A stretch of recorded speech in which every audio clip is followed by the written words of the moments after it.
Quais são algumas palavras em inglês americano que vêm das línguas indígenas daqui? Qual a diferença na pronúncia entre chip, ship e sheep? Como chama alguém que é de New Jersey? É New Jerseyite? Jerseyan? E qual a diferença entre security e safety se as duas palavras se traduzem como segurança?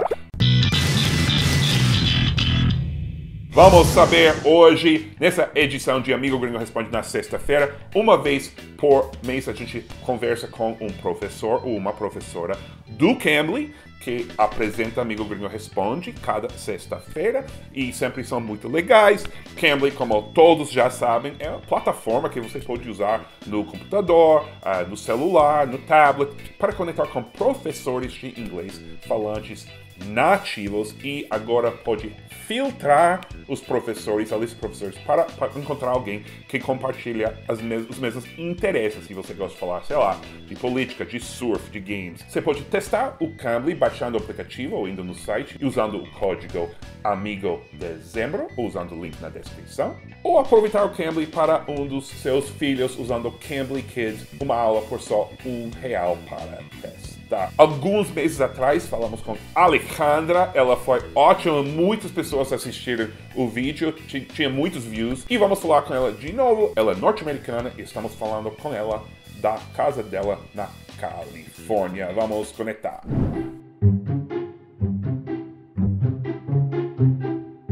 Seth, how are you? It's so nice to see you again. Alejandra, great to see you as well. Thanks for joining us again. Thank you for having me. A pleasure, as last time it was great. A primeira pergunta veio de Francisco, parece Francisco J. Cabral S. Are safety and security the same thing? Significa a mesma coisa, safety e security? Because in Portuguese, you know, there's really one word, segurança, that kind of means both. Okay. So, interesting question, right? It's a very interesting question, and both words are related. Safety and security, they are related. They are not the same, though. Security tells us about freedom from danger that is on purpose. I wanted to hurt you, or somebody was attempting to hurt me, so I need a security measure to protect myself. Or a security guard. Or a security guard. That's what they're there for intruders, people who mean you harm. Right? It's funny, in security guard in Portuguese is just the word, segurança. Okay. So it's like, oh, you're a security. But in English, security guard. Because yeah, we need to add that extra person. word. We have the Department of Homeland Security in the United States, which is like all of the CIA and the FBI and all these people with guns, basically. They're prepared for contingencies. They're prepared for anything that might go wrong. Airport security. Oh, airport security. Good one. Security checks, security cameras. So, safety, then. Safety. What is safety? It's to be kept safe from hurt or injury that is accidental, that might be accidental. I saw a really interesting example about safety, the safety hats that construction workers wear, right? They call them safety hats or hard hats, and they're only covered from the top because the safety is from something that might fall from above, but not the whole head. It doesn't protect the whole head. On the other hand, police officers wear security helmets, right? Right. Because like a SWAT team might have exactly. a mask. Because the attack might come from any direction and would be on purpose. Somebody would want to harm that person. On the construction site, it's most likely an accident. You know what? I thought of something. When it's used as an adjective, it's a little different, right? Something is safe could actually mean safe from purposeful harm or accidental harm. There's a safe neighborhood. Is that neighborhood safe? It's not that something is going to fall on your head. So interestingly, as an adjective, it works sort of both ways. It does. And something is safe because security measures were taken. Oh, now things are getting... Oh, and you could even say safe and secure. Yeah, that's a common expression. Wow, so they're really interlocked. I like that. And we should just say that the word secure as an adjective is a little less common, right? Like secure means like, oh, we're at an army base and there's people guarding. Oh, the base is secure. It sounds almost more official, right? Yes. Or if a thing is held in place, we say it's secure. It's secure. It's not that It's common. not going to move. It's not super like a secure password, a secure website. website when your shopping is protected. Measures have been taken to protect your information so you don't have identity theft. A pergunta veio de Alexson Marques, que perguntou ou pediu vídeo falando das palavras indígenas nativas que foram anexadas ao inglês dos Estados Unidos. Words from native indigenous languages that have been annexed or added to American English. And I think we're going to limit ourselves. We have indigenous words from all over the world and from South America, but let's talk about North America, words that come from North American tribes. I found a few animal names. I thought this was interesting. Well, for starters, let me mention them. Skunk, chipmunk, opossum. A skunk, I forget the word, but I think it has 2 X's in it. So we'll just put the word right here. That's a skunk. You see the picture. Okay. Then an opossum, I think is, I don't even know if there's a word for that in Portuguese. I don't even know the word in Spanish for opossum. And then the chipmunk is interesting because, you know Alvin and the Chipmunks? You know, Yes, very popular. In Portuguese, it's called Alvin and the Squirrels. In Spanish as well, it's las ardillas. But they're not okay. ardillas. They're not squirrels. They're chipmunks. Chipmunks. And there is a Yeah, word it's a for different chipmunk. This has come up.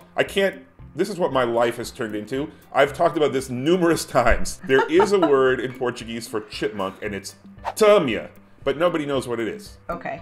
It's So- not a common animal. You don't see it commonly, so maybe people don't need to think about it, right? Right. So Alvin Right. is not a squirrel. Can you and I, yeah. as Americans, agree on that? We agree. The chipmunks are not squirrels, man. squirrels. They are not. What were we Okay. talking about anyway? Oh, okay. What other words Skunk. did you find? All right. Well, I just wanted to say that I found this interesting because all these names were kept because no other animals like them existed in England, right? So Right. they were new animals. Oh, what do I call you? Let's just keep the name, right? Right. Skunk, chipmunk, and opossum, or something similar to the original word. Do we have any other ones? Yeah, I had hickory Hickory and is pecan. a tree, Yeah. and pecan is a nut. A fruit, yeah, or a nut that fruit. comes from a tree. We call Right. it a fruit. We call it a fruit or a nut. And pecan comes from the word pakani. I don't know if that's the correct pronunciation, but that was the original word, pakani or something like that. Okay. And it turned into pecan. And hickory came from paukoikora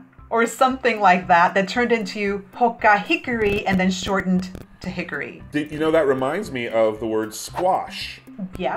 Which I found as well, and that was so squash in Portuguese is an abóbora, which I bet is also an indigenous word. But the verb squash already existed in English, meaning to crush something. So squash is to Yes. crush. I don't know how to say that in Portuguese, but I think you could say like aplastar or something like that in Spanish, right? Anything else on indigenous terms? I would love to add chocolate just because it's so popular and we all love it. It comes from a native Mexican language called Nahuatl. And the original word was chocolatl, and it turned into chocolate, and now we all know it as, well, in English as chocolate or chocolate in Spanish. What do you call it in Portuguese? Chocolate as well? Chocolate. Chocolate. You know what? That's almost the perfect word to explain the difference in pronunciation between Portuguese and Spanish, right? Because it's just all With the SH. chocolate. Yes. Chocolate. I believe there was another question with those sounds, right? Oh, yes, there Yes. was. Perfect transition. Essa pergunta vem da, eu acho que chama Cláudia.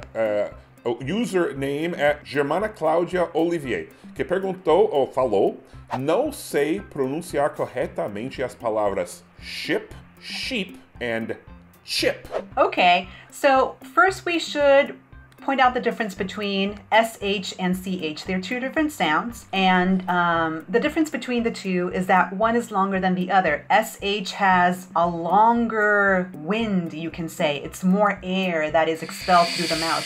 It's like wind blowing. Yes. Shh.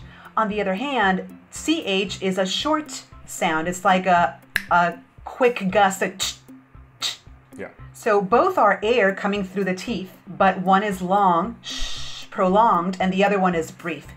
The other one, though, that's a real pronunciation problem for Brazilians. The difference between ship and sheep. Yes, that is a short I sound, that is that's ship, And the E, the double E, is a long E sound. With the double E, it's pretty common, or I think it's not, I'm not sure, I would have to look it up. But I think every time we look at a double E, we can be sure it's an E sound. Yeah. Or most of the time, if it's not always. So let's say cheese, for example, cheese. right? Cheese, what else? Squeeze, engineer, right? Free, freedom. Very good. So, wow, you really came up with those. We have a double E and a long E sound. And for I, we have other sounds. And this in particular, this is the short sound. It's So it's skip, lip, hip, flip, like ship. And Brazilians are just going to have to get used to that because that sound doesn't really exist in Portuguese, at least not that I know of. So you just gotta just go around all day saying ship, chip. A lot of these things are a matter of practicing, you know. There's aren't really shortcuts to remembering these things. Última pergunta é da Carol Antunes, de Curitiba. Lembra, sempre fala sua cidade quando você escreve, porque tem muitos Carol Antunes no Brasil. Uma pergunta: como se chama a pessoa que nasce em New Jersey, no estado de New Jersey? And I will just begin. We want to talk about actually not just New Jersey, but all states, because in Brazil, there's always an adjective for the state that's common. If you're from São Paulo, you're a paulista. If you're from Minas Gerais, you're a mineiro. But there are some states in Brazil that have funnier, different nicknames. So if you're from Rio de Janeiro, and from the state of Rio, you're Fluminense. And if you're from Espírito Santo, you're Capixaba. So, and there's a few other ones as well. So we actually have a few situations in the United States where we do have other nicknames for states, right? Because, for example, I'm from Massachusetts. Nobody says Massachusettsan. Like, I think the word literally exists, but what do we sometimes call it? I found Bay Stater for Massachusetts people. Right, so we call Massachusetts the Bay State because much like the Bay State in Brazil, which is Bahia, which means bay, there's a bay around Boston. There's another slangier word it's a derogatory term from people from Massachusetts. You're from the West Coast, right? So you maybe aren't familiar with the term masshole. You don't say! That is so... It's funny. Should I laugh? Is it okay? Yeah, it's okay. I mean, it's definitely derogatory and... Definitely. You know, if you're just like a sort of a bro or whatever from Massachusetts, you might be called a masshole. California, Californian, Arkansas, Arkansan. It's not really interesting. I liked the Hoosiers from Indiana. I thought that was interesting. Yeah, and Hoosiers. I didn't know that. And next door to Indiana is the Buckeye State, which is Ohio. So you can call people from Ohio Buckeyes, which is the name of the official tree of Ohio because it has, I guess, nuts or fruits that looks like the eye of a deer, which can also be called a buck. A male deer, I believe, is a buck. Yes, that's right. That's this interesting. Is way too detailed. You will impress all your American friends if you explain to them that Buckeye means the fruit of a tree, or the that looks like an eye of a deer. Yeah. I will say one last thing, which is that we call Puerto Rico is a part of the United States. It's not an official state, but to tie it all together, we do call people from Puerto Rico, or at least they call themselves Boricuas, which is the indigenous word for someone from Borinquen, which is the indigenous word for the island of Puerto Rico. Very nicely tied together. That pretty much wraps it up, Alejandra. Lovely. It was great having you. Thank you for having me. It was wonderful to be here again. And people should look for you on Cambly, of course. They should. They should look for me on Cambly. I'm here. We'll put her name spelled out right here so that you can see. Alejandra. Alejandra. You can call her Alessandra. If it's more comfortable to you, no problem. Thanks. Talk to you next time. All right, take care. See ya. Adorei falar com a Alejandra, espero que vocês também, apesar de que a gente nunca respondeu a Carol Antunes. Como chama alguém de New Jersey? A resposta oficial é New Jerseyan, mas eu nunca ouvi ninguém falar isso. Eu já ouvi Jerseyite, que é comum, e também tem uma palavra meio de gíria. Você pode chamar alguém de Jersey Boy ou Jersey Girl. Ok? Mande qualquer dúvida sobre inglês, ou sobre Nova York, ou sobre a cultura americana nos comentários e a gente se vê na próxima sexta-feira com mais Amigo Gringo.